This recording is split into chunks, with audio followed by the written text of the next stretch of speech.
संभल हिंसा में 400 दंगाइयों की पहचान हो गई है। फरार आरोपियों की तलाश में जुटी है पुलिस। संभल हिंसा पर मुरादाबाद कमिश्नर आंजनेय कुमार का बयान सामने आया।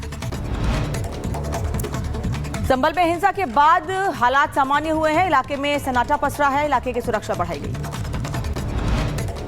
संभल जाने की तैयारी में कांग्रेस का प्रतिनिधि मंडल। आज संभल जा सकता है प्रतिनिधि मंडल। अजय राय को पुलिस ने दिया नोटिस। कांग्रेस ऑफिस के बाहर पुलिस बल की तैनाती। संभल सर्वे को लेकर अरशद मदनी का पोस्ट लिखा। धार्मिक स्थलों को लेकर हर दिन नया विवाद। निचली अदालतें दे रही हैं ऐसे फैसले जिससे देश में डर और अशांति का माहौल। संभल हिंसा मामले में जांच को लेकर बोले कमिश्नर आंजनेय कुमार। कहा कमेटी के दोनों ही सदस्यों ने हिंसाग्रस्त इलाके का दौरा किया। किसान संगठनों ने एक बार फिर आज दिल्ली कूच का ऐलान किया है। 10 अलग अलग किसानों के संगठन करेंगे संसद का घेराव। बैठक में बात न बनने पर संयुक्त मोर्चा का ऐलान। किसानों के मार्च को लेकर नोएडा से सटे बॉर्डरों पर बढ़ाई गई सुरक्षा। ट्रैफिक एडवाइजरी जारी। नोएडा में रूट डायवर्जन के चलते लगा लंबा जाम।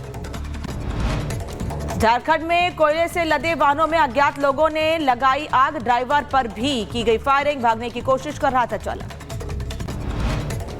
गाजियाबाद में रील के लिए ट्रैफिक नियमों के साथ खिलवाड़ किया गया। युवक ने फुटपाथ पर दौड़ाई कार। वायरल हुआ वीडियो। उत्तर प्रदेश के मुरादाबाद में महिला सिपाही के साथ मारपीट का मामला। पुलिस ने एफआईआर दर्ज कर शुरू की जांच। मारपीट और छेड़छाड़ का सीसीटीवी वीडियो सामने आया। उत्तर प्रदेश के फतेहपुर में जमीन विवाद में आपस में भिड़े दो पक्ष। मूक दर्शक बनी रही पुलिस। वीडियो हुआ वायरल। उत्तर प्रदेश के कुशीनगर में जमीन विवाद में मारपीट। घटना का वीडियो सामने आया है। मारपीट में 3 लोग घायल। उत्तर प्रदेश के आजमगढ़ में युवक की पीट कर हत्या कर दी गई। पुलिस के सामने युवक की पिटाई की गई। अस्पताल में इलाज के दौरान मौत हो गई। सीसीटीवी कैमरे में कैद हुई घटना। बीच सड़क कुत्तों ने एक शख्स पर किया हमला। बड़ी मुश्किल से जान बचाकर भागा युवक। वीडियो सोशल मीडिया पर वायरल। वाराणसी में काल भैरव मंदिर में केक काटने पर रोक। महिला मॉडल ने बनाया था बर्थडे। वीडियो वायरल होने के बाद मंदिर प्रबंधन ने उठाया कदम। उत्तर प्रदेश के कुशीनगर में किसानों और पुलिस के बीच झड़प। जमकर चली लाठियां। पुलिस ने कई लोगों को हिरासत में लिया। उत्तर प्रदेश के मथुरा में पुलिस और बदमाशों के बीच मुठभेड़ हो गई। पुलिस ने 3 शातिर लुटेरों को गिरफ्तार किया है। 2 अवैध तमंचे और 8 कारतूस बरामद। उत्तर प्रदेश के कानपुर में डबल मर्डर से मचा हड़कंप। अवैध संबंधों के शक में पत्नी और सास की धारदार हथियार से की हत्या। जमीन पर दोनों के लहूलुहान हालत में शव मिले। आरोपी पति को पुलिस ने हिरासत में लिया। रायबरेली में बेटे ने मां की गला दबाकर हत्या कर दी। शव को बोरी में भरकर झाड़ियों में फेंका। बाइक की चाबी को लेकर मां से हुआ था विवाद। कोतवाली में दर्ज कराई गई थी गुमशुदगी की रिपोर्ट। उज्जैन में चलती कार में नाबालिग लड़की से गैंगरेप। विशेष वर्ग के 3 युवकों पर आरोप। पुलिस ने 1 आरोपी को किया गिरफ्तार। बाकी 2 आरोपियों की तलाश तेज।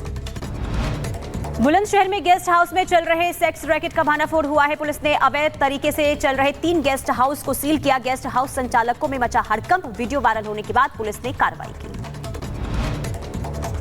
उत्तर प्रदेश के शाहजहांपुर में दिखा रफ्तार का कहर। अनियंत्रित होकर पलटी ट्रैक्टर ट्रॉली। हादसे में 15 लोग घायल। 5 की हालत गंभीर। अस्पताल में इलाज जारी। मध्य प्रदेश के सिवनी में तेज रफ्तार एम्बुलेंस ने कई लोगों को मारी टक्कर। हादसे में एक ही परिवार के 4 लोगों की मौत। एम्बुलेंस अनियंत्रित होकर खंभे से टकराई। उत्तर प्रदेश के बरेली में बेकाबू ट्रक ने बाइक सवार को रौंदा। हादसे में बाइक सवार की मौत। दूसरा घायल। उत्तर प्रदेश के बदायूं में ट्रेन से कटकर अज्ञात महिला की मौत। इलाके में मचा हड़कंप। मामले की जांच कर रही है पुलिस। तमिलनाडु के विल्लुपुरम में बारिश की वजह से जलभराव हो गया है। रेस्क्यू टीम ने लोगों को सुरक्षित स्थान पर पहुंचाया। तमिलनाडु के कुड्डालोर और आसपास के इलाकों में एनडीआरएफ ने चलाया रेस्क्यू अभियान। पानी में फंसे लोगों का किया गया रेस्क्यू। तमिलनाडु के कुड्डालोर में तेज बारिश की वजह से बिगड़े हालात। बाढ़ पीड़ितों की मदद में जुटा प्रशासन। सरकार की तरफ से की जा रही हर संभव मदद। तमिलनाडु में भारी बारिश के बाद भूस्खलन। 7 लोगों के फंसे होने की आशंका। राहत बचाव में जुटे एनडीआरएफ के कार्यकर्ता।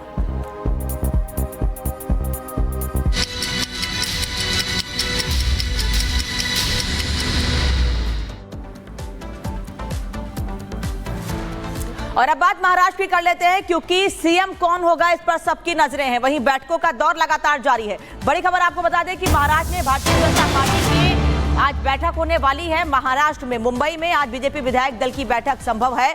जानकारी मिल रही क्योंकि लगातार बैठकों का दौर जारी है और ये जानकारी मिल रही है कि भारतीय जनता पार्टी के बाद महायुति की, यानी तीनों पार्टियों की, जो महायुति गठबंधन की पार्टियां हैं, उन तीनों की भी मुलाकात हो सकती है।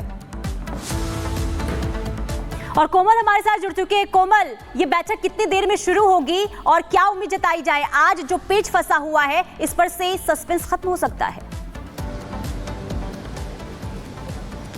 बिल्कुल, देखिए पेज की बात करें तो जीत के इतने दिन बाद भी अभी तक सीएम चेहरे को लेकर के औपचारिक ऐलान नहीं हो पाया है। लेकिन ऐसे में जो हमें जानकारी मिल रही है उसके अनुसार देखिए आज शाम तक जो है बीजेपी की बैठक हो सकती है। इसके साथ ही साथ बात करें तो कल एकनाथ शिंदे जो कि केयरटेकर सीएम है, उन्होंने भी साफ तौर पर कहा था कि आज जो है एक बैठक होगी और उस बैठक में अंतिम मुहर जो है वो बीजेपी की तरफ से लगा दिया जाएगा। यानी देखिए बीजेपी के विधायक दल की बैठक होगी, वहां पर विधायक दल का नेता चुना जाएगा। लेकिन उससे पहले देखिए एक और पेच है। सबसे पहले ऑब्जर्वर आएंगे। देखिए ऑब्जर्वर आएंगे, उनकी निगरानी में ही ये बैठक होगी और इस बैठक के बाद वहां पे विधायक दल का नेता चुना जाएगा, यानी सीएम के चेहरे पर मुहर लगेगी। इसके साथ ही साथ उसके बाद महायुति की बैठक होगी, यानी तीनों के दल के जो नेता है वो एक साथ बैठेंगे और 5 तारीख को देखिए शपथ ग्रहण समारोह का जो है वो पूरी तरह से ऐलान कर दिया गया है। ऐसे में देखिए एक बार फिर से महाराष्ट्र में बात करें तो देखिए सियासत जो है काफी ज्यादा तेज हो गई है, क्योंकि लगातार अब बैठकों का दौर, मंथन का दौर देखने को मिल रहा है। हालांकि देखिए अब मुहर जो है, अंतिम मुहर, अभी भी कयास यही लगाए जा रहे हैं कि अंतिम मुहर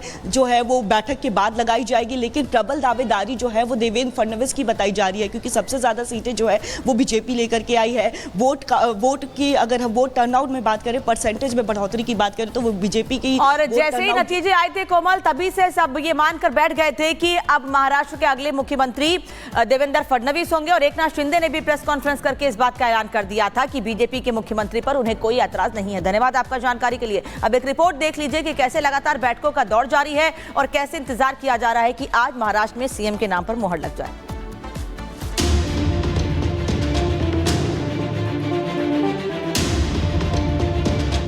महाराष्ट्र में खत्म सियासी पहल, महायुति में बन गई बात।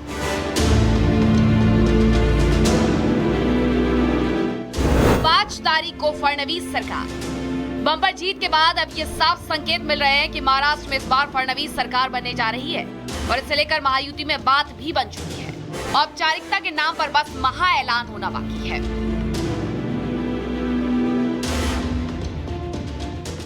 पूरी तरह मेरी भूमिका स्पष्ट की हुई है। जो मुख्यमंत्री पद के बारे में तय करेंगे उसको पूरी तरह मैंने मेरा समर्थन दिया है। उसके लिए कोई किंतु परंतु नहीं है। तो तारीख, समय और जगह सब फाइनल होने के साथ सभी तैयारी शुरू हो चुकी है। अब घड़ी फैसले की आ गई है, जिसके बाद सस्पेंस से भी पर्दा उठ जाएगा कि आखिर महायुति का चेहरा कौन होगा और महाराष्ट्र का सीएम कौन होगा। और इसके लिए इंतजार बैठक तक करना होगा, क्योंकि सतारा से लौटकर वापस आए शिंदे भी साफ कह दिया है कि आपसी समन्वय है और महायुति के हक में जो भी सही होगा वो करेंगे। मीटिंग है ना विधानमंडल पक्ष की, उनकी मीटिंग है, उसमें तय हो जाएगा। क्यों चिंता करते हो? तमाम कयास और संकेत फडणवीस को सीएम बनाने के हैं। हालांकि बीजेपी की चुप्पी से सस्पेंस जरूर बढ़ा हुआ है। इस बीच डिप्टी सीएम को लेकर शिंदे के बयान ने माहौल और गर्मा दिया है। शिंदे ने अपने बेटे श्रीकांत शिंदे को डिप्टी सीएम बनाने के सवाल पर गोलमोल जवाब दिया है। तुम्हाला एकच सांगतो, या सर्व चर्चा आहेत। तो सवाल ये कि आखिर क्या फैसला होगा। तमाम संकेतों के बावजूद ये सवाल इसलिए अहम है क्योंकि गृह मंत्रालय की मांग पर एकनाथ शिंदे अब भी चुप्पी साधे हैं। गृह मंत्रालय ऑलरेडी दे दिया है। आप ही कुछ बोलोगे क्या? मुझे बात करने दो। महाराष्ट्र में गृह मंत्रालय पर पेच हो या डिप्टी सीएम की कुर्सी पर बात नहीं बन पा रही हो, लेकिन सतारा से लौटे शिंदे के बयानों से संकेत साफ है कि सीएम का चेहरा फडणवीस ही होंगे। बस ऐलान बाकी है, यानी चुनाव के रिजल्ट आने के 12 दिन बाद महाराष्ट्र को नया सीएम मिलने वाला है। Bureau report, Republic Bharat.